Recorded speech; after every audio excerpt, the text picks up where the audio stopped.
Welcome to Live Unashamed, where we pause the show and invite members of our team to talk vulnerably about their own recovery, things they're learning, the resources that are actually working, and what it truly means to live unashamed.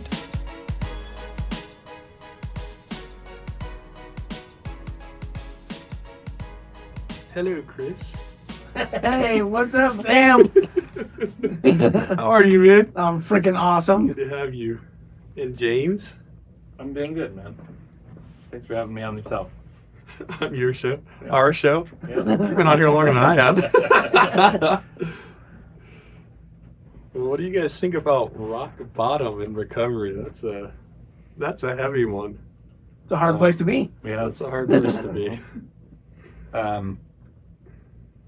I hit two rock bottoms in two areas. I think I hit a rock bottom around like pornography usage, and then I hit a rock bottom around codependence. Hmm. And those two things were like pivotal, transformative stages in my recovery, in my marriage, in my life, Why do you separate them like that? because they are very different things. Totally. Because I've seen people, including myself, like really do a good job of working through addiction recovery or compulsive behavior recovery, and do a lot of that well, but then continue to remain in a super unhealthy codependent relationship, which to me, being in a codependent relationship will contribute to acting out behaviors, although it doesn't have to, Mm-hmm. you know, and sometimes can be what is actually propelling that compulsive behavior in some cases. Not that it's like either person's like this. Please don't get me wrong. This isn't any spouse's fault, right? It's just this codependent pattern or belief system or way of doing life. Mm-hmm. And so, like in my experience, what, like when I hit the rock bottom around the pornography usage, it was, to me, like it was this moment when, a lot of people say, yeah, rock bottom is when you put down the shovel and quit digging. But, you know, I say that all the time. yeah, but on this show, and, you know, and Steve says it, it's like, no, you rock bottom, you know, people hit their rock bottom and they change when they believe that there is hope for something better. And it's when they grab onto that hope that they can do better, that's when they put down the shovel and stop digging, so to speak. Right. So a clear way to say that he said it is, people don't change because they hit. Rock bottom. People don't change because they hit rock bottom. Right. They change when there's hope for a better life. Right. Mm-hmm. Yeah. And so, and I like the way that's been said, because I'm like, that's how I experienced it. Totally. So to me, like, I mean, you can hear my story and I've kind of touched on it many times, but like, it was that moment when I, you know, read in the back of some book of like, hey, if you have told yourself you're going to quit pornography and you keep going back and you keep going back, you might want to consider that you have an addiction. And to me, like, I didn't have this negative connotation around addiction. I didn't think that was like this super bad thing, because to me, I was like, but there's programs for people in addiction. There's like AA and there's like stuff like that where like there's help available. So to me, that was a super hopeful message to read that. And that's what caused me to change. It caused me to reach out to my, you know, to my church leader, to reach out and get a therapist and really start to dive in and do that stuff around changing my relationship with pornography. Yeah. Okay. And then it wasn't like till 2.5, almost 3 years later that then I hit this rock bottom around the codependence. And those were two very different things. So what did that rock bottom in the codependency look like for you? well, do you guys want to share some rock bottoms around pornography first? I can Yeah. go. Yeah. Go for it. It's so interesting how you guys talked about that. I think, I mean, I'm not as far into recovery as you guys are, but as I'm looking at my own story so far, something drastic changed to maybe 3 years ago when I realized that, in a similar vein, it wasn't that I labeled it like, oh, it's an addiction. Yeah. I already felt that way. Compulsive behavior. I guess it didn't ever really matter too much to me what that word was. But I just realized that there was trauma behind it. I suddenly, and I had some really awesome therapists and a couple other people who helped me to start to see that. Like, hey, dude, you're not crazy. What you're doing isn't working, and it's because there's something deeper than that. Yeah. And I suddenly, I just felt so hopeful that things could get better, and I had been wanting to do like a 4-step inventory and go, just kind of sift through my life and get honest about what was going on with me for a long time. And I finally took that step once I realized that, like, oh, this is why I feel hope, because I understand why and what's going on with me. Yeah. And so I'm gonna go write 26 pages of Yeah. all the stuff so I can just get clear on what's actually happening to me. And that's been like a rocket propeller that's helped me get to where I'm at today. Still definitely not where I want to be with sobriety, but I feel like that was a huge rock bottom, and I've only gone up from there. Right, where you really started to engage in a recovery lifestyle. Yeah, it wasn't about sobriety anymore. Suddenly it was about recovery as a means to someday get there, but I just wanted to get healthier and better and stop feeling the way I did about myself. And I knew I could get there. And you're becoming a new man. Yeah. And then Warrior Heart, dude, was like, that was the next step right after there, where that just like... Hey, warriorheart.com. Yeah, I know. Trampoline, man. I just like felt... It was awesome. What about you, Chris? Yeah. Rock bottom is totally different for so many people. Everybody has their own rock bottom and what that is for them. Yeah. People, when I tell my story and, they hear, Autumn tried to take her life and that I still acted out after the fact. And they're like, why would you not let that be your rock bottom? Like, you are holding her. She's literally like dying in your arms. And I'm like, because I didn't know, I had no hope at that time. I literally had no hope of what that was going to be like, that I could stop. And so that's why I returned to the addiction. It wasn't until, when Steve said that quote, I'm like, dude, that totally makes sense. Because I was on the bandwagon of, your rock bottom is when you throw your shovel away and you just quit digging. And that really resonated with me. Yeah, because a lot of people misunderstand that, and they think the rock bottom is when they're at their most painful point. Right. Yeah. Where, and it makes sense a lot when you hear that quote, because you see people all the time getting divorced from acting out, and they just can't stop, and so they get divorced. And it's like, well, I thought that would be your rock bottom, because you're going to lose your wife and your kids, and you're going to lose your family, and you're going to lose your job, and all these things. No.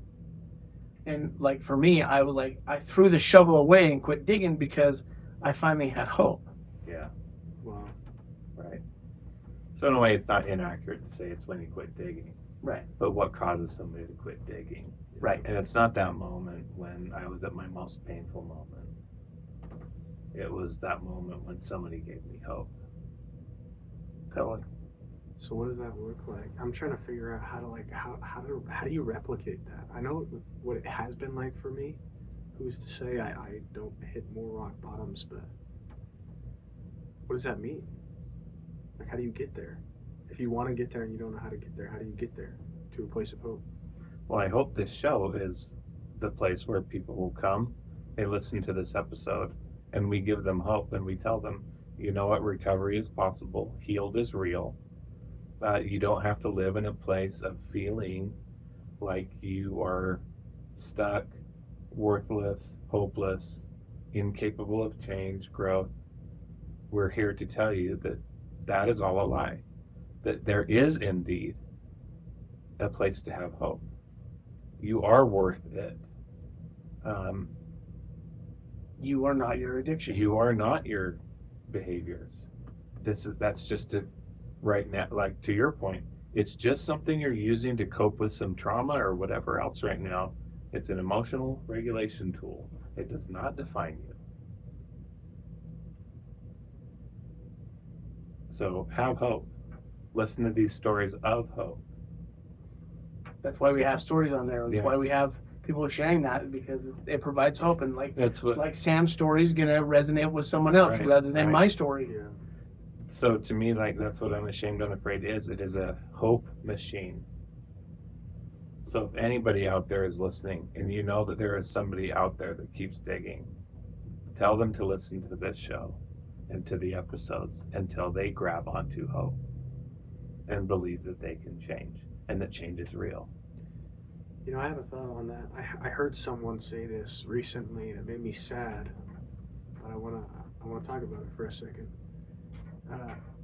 He said, I like listening to Unashamed, Unafraid because it sounds like my story, but it has a happy ending. Mm. What about people who feel like that, like the stuff that we talk about and the stories that we tell? What about people who feel like that's not achievable for them? They're not at that place. How do they get to that rock bottom? I think one of the best ways that you can get there is trying to find a way to change the identity, because that shame comes in, and understanding shame is all about identity. Yeah. And that shame is what keeps us in this identity of, I'm an addict, I'm never going to be good enough, I'm never going to overcome this, because that shame is just so big that's what keeps you in the addiction. That's what is keeping you tied to that identity. And so there's a quote in Atomic Habits where he says, it's something along the lines, if I had my phone with me, I'd read it, but it's something along the lines of, change only happens when there's true identity change. Oh, yeah. And it is, like, I read this quote all the time to my clients. I'm surprised I don't have it freaking memorized by now, because it's just so good. And it talks about, creating habits around the identity of who you are. Mm-hmm. Where that's so times, true. Like, that was such a big cattle. And I think that's why boot camp is, a warrior heart. It's so powerful, because we really invite men to look at, like, their true identity and just really speak into that true identity for them. Totally. And that provides hope when they start to see that there's a change in the identity of who they are, and they're like, oh, you mean that I'm not worthless? Right. And again, so it's like that. Hopefully the show gives people that, or we give people resources to find that. So your friend that, or somebody that said, I like listening to Unashamed because it's my story, but with a happy ending. I'm like, your friend is just making up that his ending is different. That ending isn't going to be happy for him. So, in a way, that's a hopeless thought,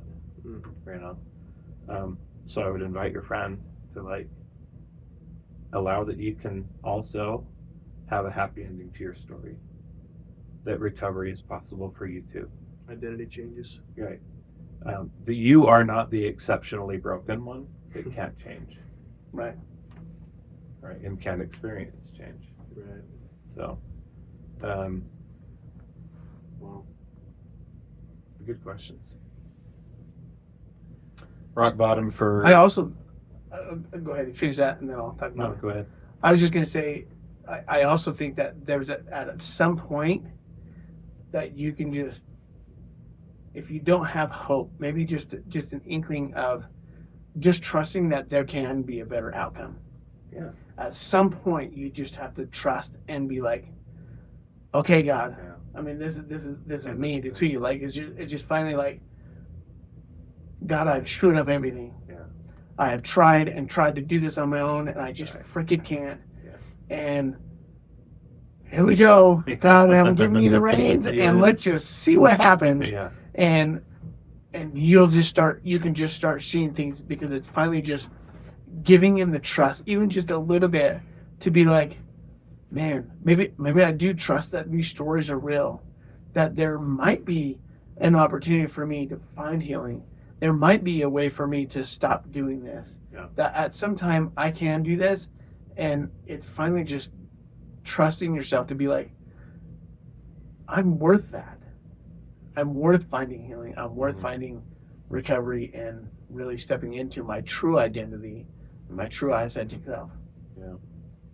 And I kind of been basically in a nutshell kind of wraps, talks about my experience of the, codependence rock bottom, where, in codependence, right, it's just this unhealthy pattern or behavioral system of like really trying to get your needs met through essentially the validation and approval of others and stuff like that.